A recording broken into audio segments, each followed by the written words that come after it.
विवेक, रिया, करण, मुनि और तारंग ये पांचों दोस्त थे। हर किसी की अपनी अपनी सोच और मान्यताएं थी।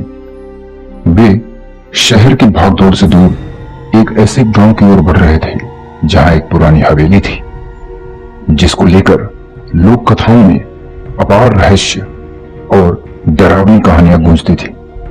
गांव के लोग उसे कालिका हवेली कहते थे। कहते थे कि यहां रात के अंधेरे में इंसानी आवाजों के साथ साथ देवी देवताओं की शक्ति भी महसूस होती है, लेकिन जो उसकी असलियत को नकारे उसे सजा भुगतनी पड़ती है। मुनि, जो समूह में एक आध्यात्मिक और धार्मिक दृष्टिकोण रखने वाला था, आध्यात्मिक ज्ञान और भगवान की महिमा का बार बार उल्लेख करता रहता था, वह अपने दोस्तों को कहता, भगवान की शक्ति से बड़ा कोई अस्तित्व नहीं है। हम चाहे जितना भी नकारें, पर उनका ज्ञान और सत्ता अटूट है। आज के जमाने में भी उनका प्रभाव हर जगह है, बस हमें उन पर विश्वास करना पड़ेगा। विवेक और करण, जो आधुनिक सोच के थे, मुनि की बातों को व्यंग में लेते कहते, यार ये सब बातें ठीक है, लेकिन डर तो वास्तविक होता है। जब कुछ असली सामने आए, हमें यहां कोई डर नहीं। रात के छठे पहर जब चारों व्यक्ति कालिका हवेली के दरवाजे के पास खड़े थे, तो हवेली की पुरानी लकड़ी से करवटें लेने लगी, जैसे कोई अंदर से बाहर निकलने की कोशिश कर रहा हो। इसके साथ ही हवेली की दीवारों से कुछ अजीब सी फुसफुसाहटें सुनाई दी। मुनि ने पूरी आत्मा से भगवान का नाम लिया, ओम नमः शिवाय, जय माता दी।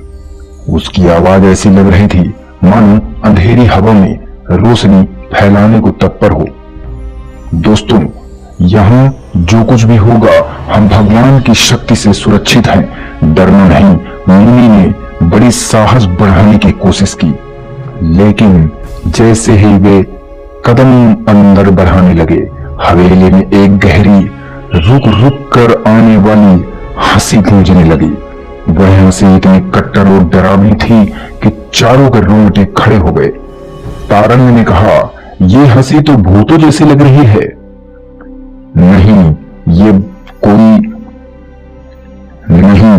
ये कोई साधारण भूत प्रेत नहीं, ये वह चेतावनी है जो भगवान की शक्ति से जुड़ी है, मुनि ने जवाब दिया।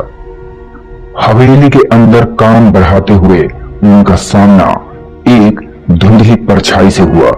वह आकृति एक वृद्ध साधु की तरह थी, जिसके चेहरे पर पीड़ा और क्रोध की झलक थी।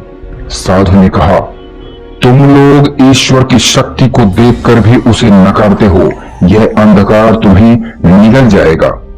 विवेक ने वह देखकर हंसते हुए कहा, साधु तो हैं, पर हम डरने वाले नहीं।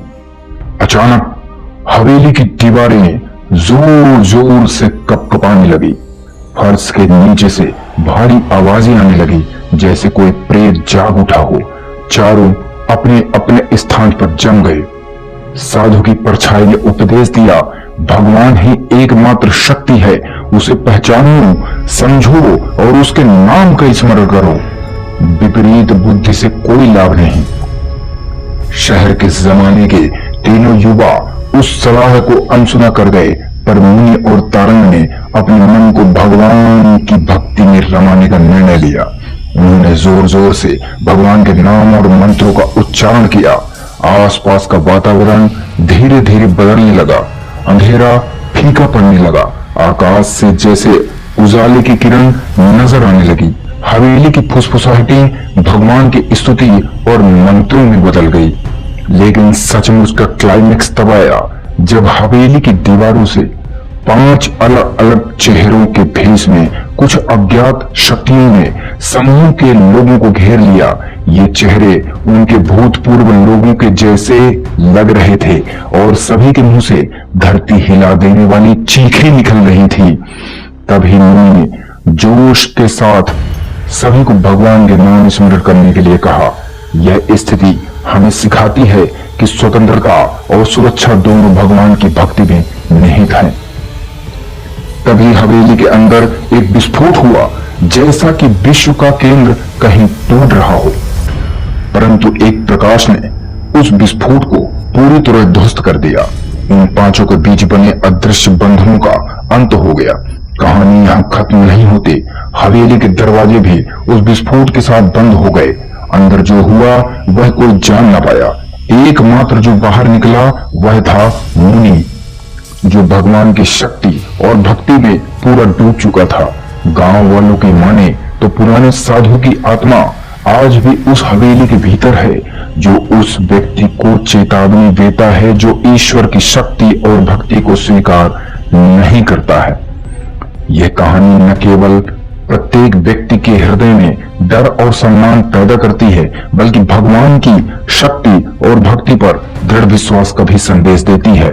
जो लोग आध्यात्मिकता से दूर होते हैं, उनके लिए ये कहानी एक चेतावनी है कि भय के सामने यदि भगवान का नाम और विश्वास नहीं आते तो परिणाम भयावह हो सकते हैं।